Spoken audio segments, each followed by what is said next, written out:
आता कैलास अडगावकर ज्वेलर्स सोबत सोनं घेणं झालं आणखीन सोपं. मेकिंग चार्जेसवर तब्बल 50% सूट. मर्यादित कालावधीसाठी नक्कीच भेट द्या.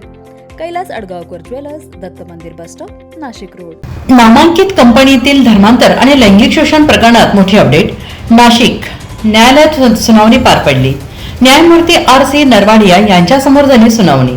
5 आरोपींना न्यायालयीन कोठडी सुनावली. तौसिफ अत्तार, रजा मेनन, शाहरुख कुरेशी, शफी शेख, आसिफ अन्सारी यांचा समावेश होता. तर ऑपरेशन मॅनेजर अश्विनी चेनानीला 13 एप्रिलपर्यंत पोलीस कोठडी. चेनानीला पुण्यातून ताब्यात घेतल्यानंतर आज न्यायालयात हजर केले. 9 गुन्ह्यांचा SIT कडून सुरू आहे तपास. न्यायालयीन कोठडीत मिळालेल्या 5 आरोपींना विनयभंग आणि धार्मिक भावना दुखावणे या आणि दुसऱ्या गुन्ह्यात पोलीस पुन्हा ताब्यात घेणार आहेत.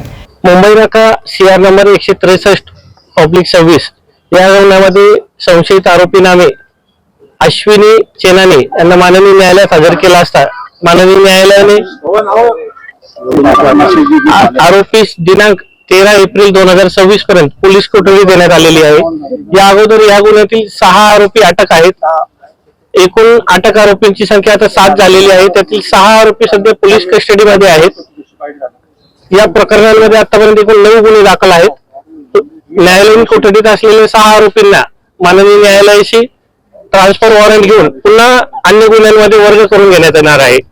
सध्या या गुन्ह्यातील 1 आरोपी फरार आहे. सर, या प्रकरणामध्ये माननीय पोलीस आयुक्त संदीप कर्णिक सर यांच्या वतीने आवाहन करण्यात येत आहे की ज्या पीडित आहेत त्यांनी निर्भीडपणे पुढे यावं आणि आपल्यावरती झालेला अन्याय असेल तर आपण पोलीस स्टेशनला येऊन तक्रार दाखल करू शकता. तसेच या अनुषंगाने अन्य कुठल्याही व्यक्तींना माहिती असल्यास ते देखील पोलिसांना संपर्क साधून माहिती देऊ शकतात. माहिती देणाऱ्या व्यक्तींचे नाव गोपनीय ठेवण्यात येईल. धन्यवाद. NCN न्यूज साठी रोहन दानी, नाशिक.